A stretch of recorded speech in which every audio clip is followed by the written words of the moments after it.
Nega ba'zi insonlar hayotda tez o'sadi? Ikkilamchi bo'lgan ehtiyojlarimizni qondirishimiz, yaxshi ish topish, qaysidir ma'noda mashina yoki pul topishimiz, uy-joy va sog'liq. Odatda 70% aholini ota-onasiga bog'liq. Bu aynan sizga bog'liq. Juda ham katta aholini qismi odatda mana shu stejda qolib ketadi. Shu oshna-og'aynilar yig'ilib dachaga chiqsangiz sizga qo'shilmasligi, minglab yil yashaydi. Siz o'zingizdagi bor bo'lgan potensialni boshqa insonlarning manfaati uchun ishlatishingiz juda ham ajoyib.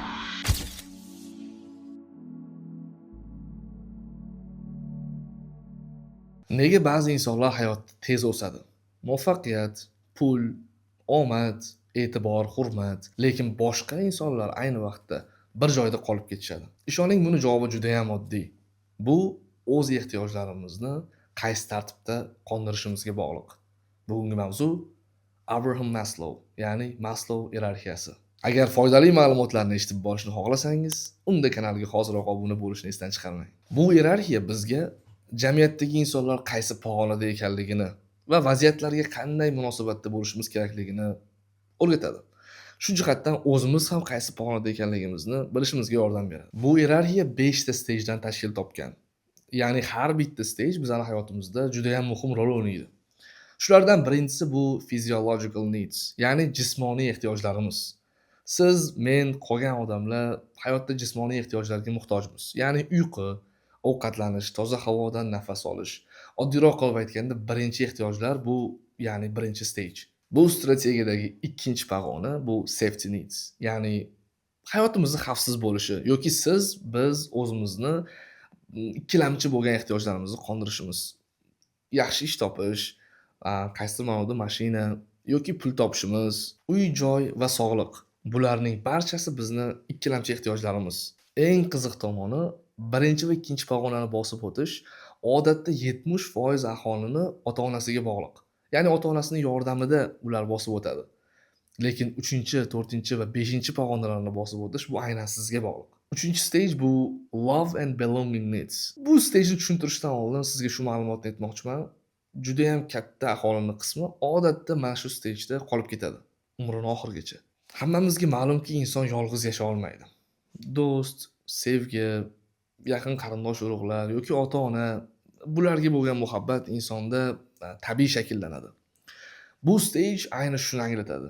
Ya'ni inson birlamchi ehtiyojlarini qondirsa, ikkilamchi ehtiyojlarini ham qondirsa, ana undan keyin atrof muhit, ya'ni do'stlariga, sevgan yoriga va boshqa insonlarga vaqtni ko'proq ajratishni boshlaydi.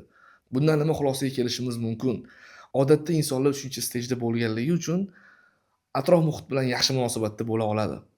Lekin 2-stejda qolib ketganlar, ya'ni o'zini ikkilamchi ehtiyojini qondirayotganlar, balki do'stlar davrasiga kelmasligi yoki oshna-og'aynilar yig'ilib dachaga chiqsangiz sizga qo'shilmasligi yoki qaysidir ma'noda yaqin insonlar bilan aloqani mustahkam qilmasligi, bu ularning aybidan emas, balki ular 2-stejda qolib ketganligidandir. Men kimman? Yoki Maslow tili bilan aytganda esteem needs. Bu 4-pog'ona.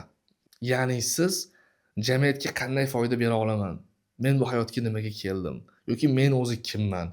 Atrofimdagi insonlar meni kim deb o'ylaydi? Degan savollarga javob berishni boshlaysiz.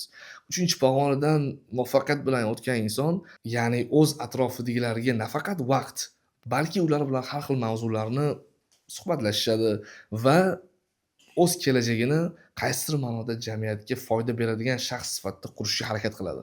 Men kimman deyish, bu savolni atrof muhitga berish va bundan pozitiv javob olish u insonlarni odatda 5-stejga ko'tarishga yordam beradi.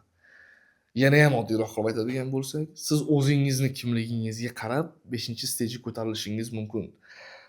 5-stejga odamlar juda ham kam, lekin bu odamlar hurmatga sazovor. Self actualization, ya'ni bu Maslow iyerarxiyasining eng cho'qqisi. Insonlar o'z potensialini to'liq ochish va o'zidagi imkoniyatlarni maksimum ko'rsatib berish. Odatda bu kabi insonlar minglab yil yashaydi. Ya'ni ular yozgan ma'lumot, kitob yoki xalqqa bergan foydasi ular olamdan o'tgandan keyin ham davom etadi. Bu ayni oxirgi stage. Ya'ni siz o'zingizdagi bor bo'lgan potensialni boshqa insonlarning manfaati uchun ishlatishingiz.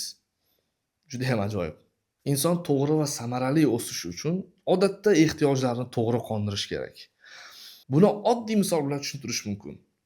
Bir yigit bu gaplardan ilhomlanib, ertadan kitob o'qishni boshlayman deb kitob o'qishni boshlasa-yu, lekin yuqoridagi sanab o'tilgan birinchi, ya'ni birlamchi ehtiyoj yoki ikkilamchi ehtiyojlari hali to'liq qoplanmagan bo'lsa, oiladagi munosabatni xalaqit berishi yoki qaysidir ma'noda moliyaviy jihatdan qiynalishi va shu kabi boshqa muammolar u insonni muntazam kitob o'qishiga ta'sir ko'rsatadi. Shuning uchun eng asosiysi bizning atrofimizda nima bor va biz unga qanday yondashishimiz kerakligini aniqlash. Ochig'i menga juda ham qiziq. Bu hayotda siz qaysi stejdasiz? Kommentariyada yozib keting.